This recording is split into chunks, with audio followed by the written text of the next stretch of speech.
shout out to President Obama and California Governor Newsom for on that Charlie Kirk issue for coming out saying that it is wrong and they condemn it. So thank you for doing that. Absolutely, I feel that. And just talking about the politicians, Elon Musk, he warns that, and I don't care how y'all feel about Elon Musk, he's worth listening to, and I mean that literally. He's worth listening to. But Elon Musk basically said the government is unfixable. And since he left out on his special assignment for President Trump, he said he hasn't been back to Washington, D.C. Do you believe Musk, or what you think about that?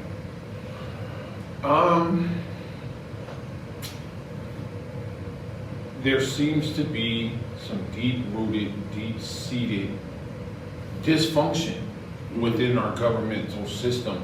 And it seems like our system has become over-politicized, right? So instead of the FBI being a independent law enforcement agency, now the FBI is an independent law enforcement agent that leans in one direction or the other, right? And when you have that, when you have those political ideas kind of seeping into governmental agencies that are supposed to be independent from politics, then we open up the door to allow the corruption to overtake the system. So clearly, Elon Musk has an inside view about how the government functions. Him and his whole, Department of Governmental Efficiency and all of that. He clearly has some insight. So what he's saying, you gotta kind of give some credibility to whatever he's saying, right? Absolutely. And like I said, listen, Elon Musk, when he talks about money, I'm sorry. I listen, this is nothing political, because I do believe he knows what he's talking about when it comes to money. Now, with that being said, I do believe Elon Musk to an extent. Okay. And let me kind of explain. Do I basically think the government is unfixable in the current state? Yes. And I do believe we need to have some measures in place for everyone in all parties. Term limits. I'm big on term limits. Absolutely. Congress and Senate should have term limits. No more than 12 years. That's it. Get out of there. These career politicians have to go in both parties. From what I've been able to see, though, Anthony, it's not even so much the politicians, because the politicians come and go. Yeah. Right? Now, they're not saying they're not a part of the problem, because clearly they are. But it's a lot of the unelected bureaucracy that hangs around through the administrations that have these political ideas and these political motivations that help to create the corruption that we're seeing, right? It's not necessarily the elected officials that you see on the surface. It's the unelected officials that you don't see under the surface that seem to really be contributing to the dysfunction of our governmental system. Yeah, and this is, and I'm going to say it now because it's silly. It's not even. It's just so silly when you see so much stuff going on that you just quickly like, I'm going to blame Donald Trump. We're going to blame the Democrats. We're going to blame Obama. We're going to blame it. Listen, both parties are at fault equally. And I'm going to say that again. Both parties are at fault. So guess what, guys? The way crime works and the way a lot of this insider trading and all this stuff goes on, both parties got their hand in the cookie jar. So let's quit blaming this party and that party. They all in it together. These problems haven't been solved or found out about for a reason. Even we talk about the Epstein files. Why weren't they previously released? Why isn't anyone even investigating his alleged hanging? Right? Man, this is so deep, guys. I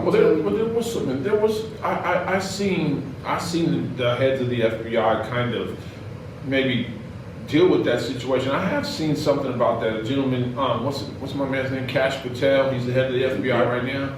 And one of his close assistants a gentleman named Dan Bongino, I saw them on the news say that from their investigation that Jeffrey Epstein hung himself.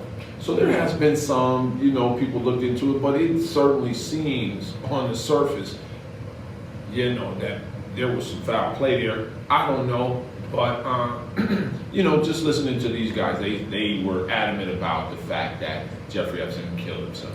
And this is a small quote speaking on the assistant FBI director, Dan Bongino, right? Bongino, yeah. Right? Mm-hmm. He said a statement, and I absolutely believe him. He said he's seen some stuff that was just sick to his stomach, and that's an understatement. I heard him say that. And that could kind of be hinting at what I think Elon is getting at, right? Because he's talking about, Dan Bongino was, if I'm not mistaken, referring to the corruption within the government, right? Which is, saying he had never seen anything like it before. And this is a guy who's like, former FBI or whatever he did. He's some kind of Secret Service. Okay, he was some big time law enforcement. So he's seen some things, you know what I'm saying? So for him to come forward and say something like that certainly tells a little bit of a story. I think I don't know if our government's unfixable. I think we have dealt with some issues for a long time. Clearly we have. But now those things are starting to come to light. It may be an unfixable system. I don't know. This is my advice to both parties. Y'all know me, I'm independent, never been a Democrat, never been a Republican. Let me help you out. You young Democrats, y'all need to overthrow and get rid of those old Democrats. You young Republicans, y'all need to get rid of and throw out them old Republicans. The first party that goes through a regime change, that go young, go minority, that's going to be the party of the future. If y'all let these 80 and 90-year-olds stay in office, because what goes on behind the scenes, a lot of these politicians are bullying the younger politicians. That's why they don't speak out against them. Because in these parties, and we see it right here in Los Angeles County, if you speak out against the major politicians, they gonna blackball you. You're never gonna get an endorsement. So that's why they keep their mouth shut. Because if you take away them endorsements and you take away their funds, they finished. So it's tough. So please, the first party to go young, that's gonna be the party of the future. So. Yeah, it's a lot, man. There's a lot there. We're gonna have to come back and really address that, man. But let's talk to something on a little lighter note, though. Yeah. So we talked about this. Postal workers stealing the mail, stealing cash, credit cards, checks. A former LA postal worker sentenced for stealing millions right here. $10 million or something along those lines? More than $10 million in checks, right here in Huntington Beach, right here in California. Right. Sentenced to 5 years. Is that all they got? 5 years, yep. For $10 million? 5 years. And they had to repay over $1 million, and it's a lot of more people that was involved. Okay. So, allegedly, he had a network. He knew people that knew how to use it on the black market. So, can you imagine a government worker, right? Get the mail, they can kind of feel, they know credit card processing center, ooh, this is a credit card, ooh, what zip code is this, right? Because all racism is not by race. A lot they look at zip code, they say, ooh, this zip code, these houses is worth a lot more. So this credit card probably gonna be worth a lot more. Ooh, I can call so-and-so, my boy in the street, and sell this, if it's a limit, I don't know, 5,000, maybe 1,000 a car, I don't know. But this was something that was going on for years. So my thing is, a federal worker doing this, 5 years is light. Oh, that's real light. We gotta make an example, because the postal service is a monopoly. I mean, when it comes to mail, Amazon, they deliver packages, but they don't deliver mail. And it's like, we already got to worry about people taking our mail off our porch or taking it out your mailbox when you at work or something. But now we got to worry about the postal office feeling like, okay, I got a check. What if I got a check I'm supposed to get, don't even know it? You know what I'm saying? So That stuff got to stop, man, and we got to hold them accountable. I just think 5 years is just too light. Like, come on, man, this dude's throwing $10 million. Man. You know what I'm saying? He living high on the hog, you know what I'm saying, off the job. I don't know. If it was somebody else, you think they'd only be getting 5 years? I mean, 5 years for $10 million, dude, it's almost worth it. It's almost worth it, you know, the time that you're going to do. You know, you're living off 10. How much money does he have stashed away? And that's the other thing I'm going to say. They said about 10 million.